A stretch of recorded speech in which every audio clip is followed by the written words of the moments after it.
خرم دستگیر خان صاحب، بڑے تابڑ توڑ حملے ہوئے، کیا واقعی اب نئی صف بندی ہوگی، لکیر کھینچ دی گئی ہے؟ جی، ایک عارضی طور پر تلخی بڑی ہے، لیکن مجھے یقین ہے انشاءاللہ کہ جب پرسوں قومی اسمبلی کا اجلاس شروع ہوگا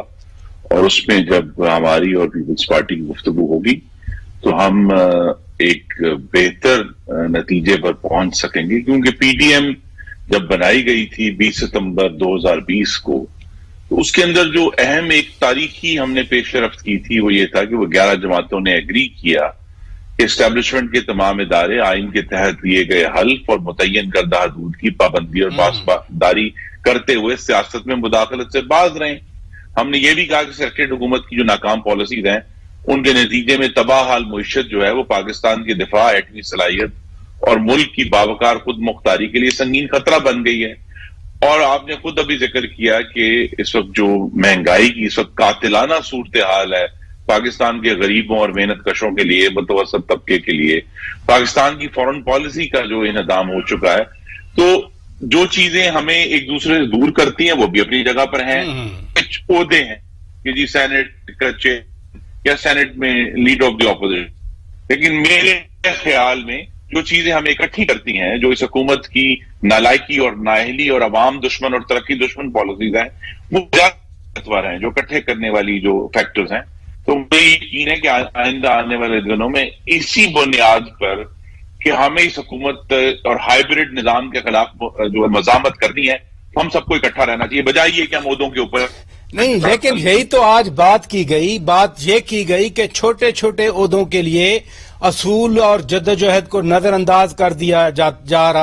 جا رہا ہے۔ بلاول بھٹو زرداری نے تو اس لیے کہا نا کہ نون لیگ والے دوست ٹھنڈا ٹھنڈا پانی پئیں، لمبی لمبی سانسیں لیں، یعنی کہ ٹھنڈے دماغ سے ذرا سوچا جائے۔ تو یہ کوئی اپیل کرتی ہے نون لیگ کو یہ بات؟ نہیں، پیپلز پارٹی سے ہمیں امید ہے آنے والے دنوں میں ایک بند کمرے میں کھل کر گفتگو ہوگی۔ جو تمہارا ایک پیریڈ گزرا ہے، جو سینٹ کی سیٹ تھی اسلام آباد کی، اس کے انتخاب سے لے کر جو چیئرمین اور پھر بعد میں لیڈر آف دی اپوزیشن، کیونکہ ہمارا موقف یہ ہے کہ مسلم لیگ نون نے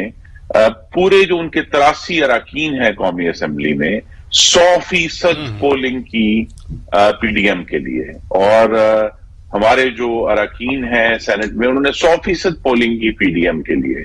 تو ہماری جو انٹینٹ ہے پی ڈی ایم کو مضبوط رکھنے کی، اور اس میں ہم نے کوئی بارگیننگ نہیں کی کہ جی ہمارے 83 لوگ ہیں، آپ کے 55 لوگ ہیں تو ہمیں سیٹ ملنی چاہیے۔ ایک انڈرسٹینڈنگ ہوئی تھی کہ بھئی سینٹ کی سیٹ ہے وہ پیپلز پارٹی نے ریکویسٹ کی، ہم نے ان کو ایگری کیا۔ پھر ایک انڈرسٹینڈنگ ہوئی اسٹیئرنگ کمیٹی میں کہ جی چیئرمین امیدوار پیپلز پارٹی سے ہوں گے، deputy chairman J U I F سے ہوں گے، leader of the opposition Muslim League Noon سے ہوں گے۔ اور یہی بات ہے کہ اگر تمام پارٹیاں ایک دوسرے کے احترام میں جو انڈرسٹینڈنگ ہے اس کو ابھی بھی اگر فالو کریں، جو گزر گیا اس پہ ہم زیادہ نہیں چاہیں گے کیونکہ اس سے تلخی بڑھے گی۔ آنے والے دنوں میں ابھی بہت سیریس اکانومی اور فورن پالیسی کے ایشوز آ رہے ہیں، اسٹیٹ بینک کا آرڈیننس آ گیا ہے، ہائر ایجوکیشن کمیشن کا ایشو بنا ہوا ہے، خارجہ پالیسی کے بڑے گمبھیر معاملات ہیں، بجٹ آنے والا ہے۔ ان ساروں میں یہ سب چیزیں جو ہیں، بجائے یہ کہ ہم ان تلخیوں کے اوپر اپنی توانائیاں صرف کریں، ہمیں یہ جو سیریس پالیسی ایشوز ہیں جن کا پاکستان کے عوام سے تعلق ہے اس پر متحد ہو کر آگے بڑھنا چاہیے۔ یہ بڑی زبردست آپ نے بات